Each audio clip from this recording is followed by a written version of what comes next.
The Black Widow.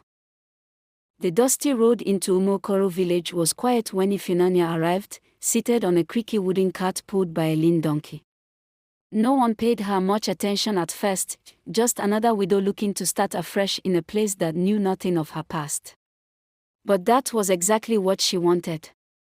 Her eyes were sharp, black as night, and always calculating. She wore a black wrapper. Her skin smooth and still young after 3 marriages, but still bore the confidence of a woman who had not only lived but had survived. On her arrival, she bought a big beautiful house on the edge of the village, which had once belonged to a now-forgotten herbalist. It was the perfect place for someone like her. The villagers quickly learned her name, Ifunanya. But whispers began to spread weeks after her arrival. Chickens went missing. Strange chants echoed at midnight. A woman who befriended her suddenly became wealthy overnight. Soon, her real name faded into memory. They began to call her the Black Widow. No one remembered exactly who first used the name, but it spread like wildfire. The name stuck not just because she always wore black but because of what she left behind. 3 husbands dead. No children. Each man had perished mysteriously within a year of marrying her. Some said she fed them poison laced with charms. Others said she cursed them with her tongue. Whatever the case, all 3 were buried in different towns, but the rumors followed her wherever she went. When she arrived in Umokoro, she vowed this would be her final home. And so, the Black Widow began her true work. It started subtly.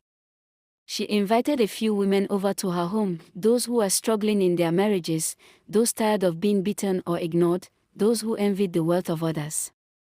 She offered them comfort, herbs, and advice. But one night, under the cover of darkness, she formed the circle.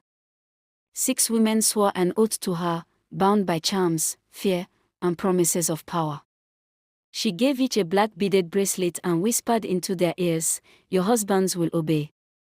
Your enemies will fall. But loyalty must be total." Within a month, their lives changed. Husbands who once backed orders now cooked meals and swept floors. Men who had chased cats now sat at home like loyal dogs. The women controlled their homes, and through them, Ifunanya's circle grew. 20 women. Then 50. Even the wife of the village had joined. Each woman had to bring something, be it a secret, a goat, or even blood, to bind her soul to the juju. The charm was rooted in ancient river spirits, and Ifunanya had inherited the knowledge from her grandmother, a notorious priestess from a distant land. The men of Umokoro were changing. They no longer met under the palm tree to share palm wine. They no longer challenged their wives or questioned strange behaviors. Some began to fall sick, wasting away without cause.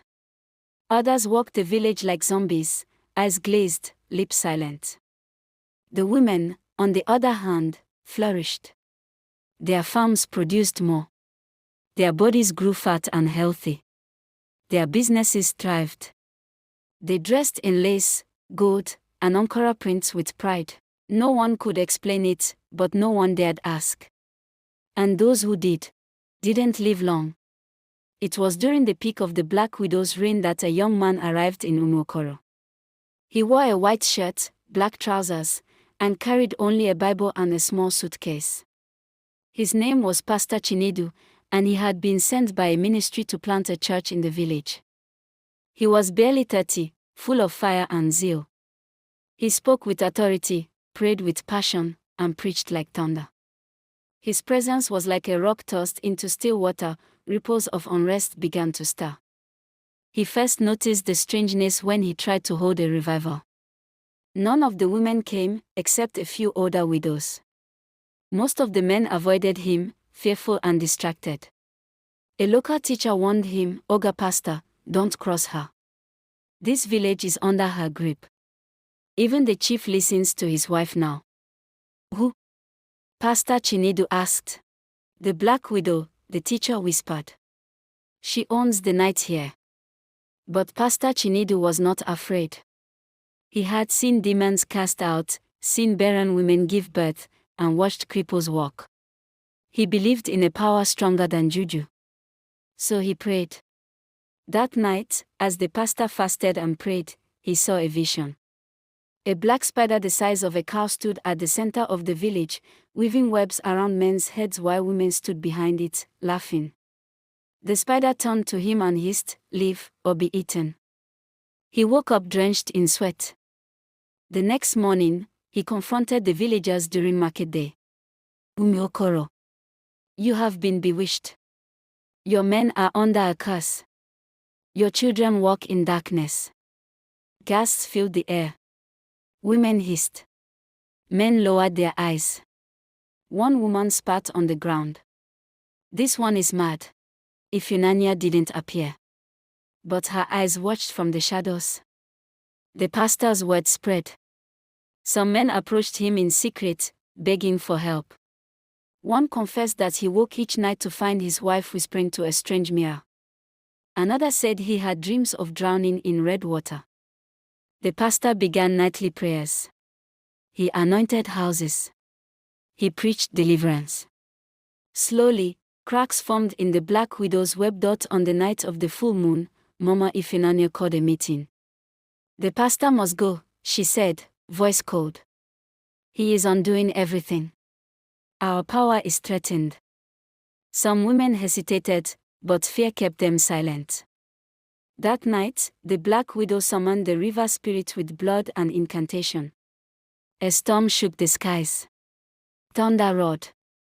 But Pastor Chinedu, praying in his small mud church, did not stop.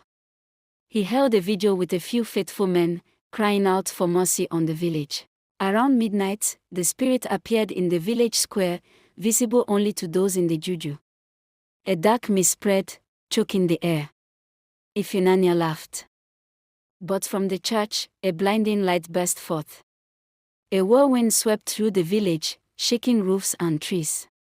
Ifunanya screamed as her juju bracelets burned red-hot and shattered. The web broke. Men woke up as if from a trance. One by one, they remembered who they were. They saw clearly. The women's power vanished like smoke.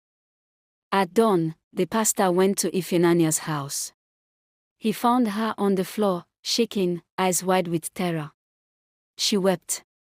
I didn't mean harm. I just wanted to survive. To be seen." Pastor Chinedu laid hands on her. "You shall know the truth, and the truth shall set you free." She collapsed. In the days that followed, Umuokoro changed. The women, stripped of power, returned to their homes, some in shame, others with gratitude. Many confessed and repented. The circle disbanded. The chief returned to ruling with wisdom. The men rebuilt what was lost. Mama Ifunanya disappeared one morning. Some say she went to a monastery. Others believe she died. But the villagers remembered her not as a monster, but as a warning. They planted a small tree in the village square with a plaque, "Power without light leads to darkness.